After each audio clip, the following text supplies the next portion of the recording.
Ketika seorang manggil Anda, "Hei bodoh," gitu ya, "Hei idiot," "Hei jelek," "Hei jahat," gitu ya, "Hei miskin," apapun orang memanggil kita. Jadi kata-kata itu bisa jadi akan menyakiti kita atau Anda ya, atau bisa jadi menjadi hal yang biasa saja atau hal yang lucu. Nah, artinya kata-kata dari orang itu apapun bisa saja orang katakan. Orang boleh berpendapat, ya, orang boleh berkata, berkomentar tentang diri kita, memberi label tentang diri kita. Nah, sehebat apapun atau seburuk apapun hinaan orang atau kata orang terhadap kita, itu sebenarnya tidak akan sanggup membuat kita merasa seperti kata itu atau merasa jatuh karena kata-kata itu. Itu lebih kepada bagaimana kita bereaksi, memberi reaksi terhadap kata-kata itu. Apakah saya kemudian akan menyerang diri saya dengan kata-kata itu? Apakah intelijensi yang saya miliki ini akhirnya menyerang saya dengan ucapan itu? Itu sangat tergantung bagaimana saya melakukan reaksi. Nah, sebenarnya cara saya bereaksi itu bebas. Itu sah-sah saja, mau saya bereaksi melawan, mau saya bereaksi sakit hati, menjadi takut, cemas, marah, jengkel, itu bebas. Nah, tetapi reaksi saya itulah yang kemudian membuat saya sakit atau tidak sakit, membuat saya jatuh atau akhirnya bangkit. Ya, kalau saya memandangnya misalnya anggapan idiot atau bodoh atau miskin itu sebagai hal yang lucu. Anggap saya misalnya orang yang tidak mengerti bahasa Indonesia, misalnya nih, yang sederhana aja ya, anggap bodoh-bodohan ini ya. Saya nggak ngerti bahasa Indonesia, saya cuma ngerti bahasa Jepang.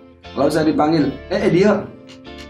Atau saya dipanggil, lengah gitu ya. Apa tuh lengah, nggak ngerti ya. Saya mungkin aja akan tertawa dan tersenyum.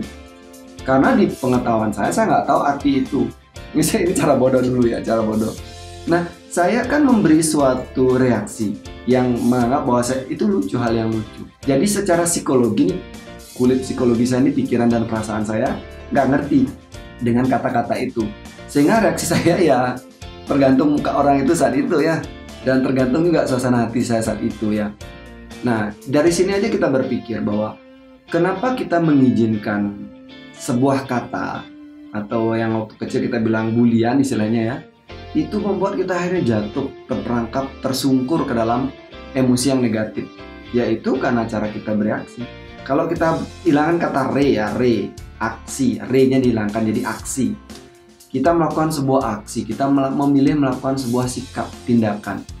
Ya mestinya itu yang kita lakukan. Tidak beraksi karena orang, tapi beraksi karena apa yang ada di dalam diri saya. Nah, ketika saya sudah mencintai diri saya, ketika saya sudah menerima diri saya, berdamai dengan segala yang ada dalam diri saya, merasa sayang di dalam, maka aksi saya juga keluar seperti itu. Keluar karena saya cinta, keluar karena saya sayang. Tidak ada reaksi karena atau aksi yang muncul karena sikap orang lain. Jadi apa ada yang bisa menjatuhkan saya hanya karena kata-kata begitu? Nah, kembali ke diri sendiri ya. Artinya dari konten ini kalau kita simpulkan, kita yang memilih melakukan aksi seperti apa. Jangan buat diri kita tergantikan atau tersetir, terkontrol oleh orang lain. Ya, semoga ini tidak menggurui.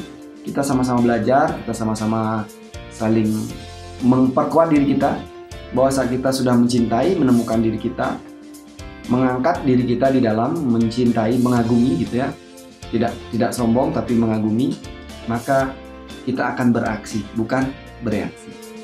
Sampai jumpa di video selanjutnya.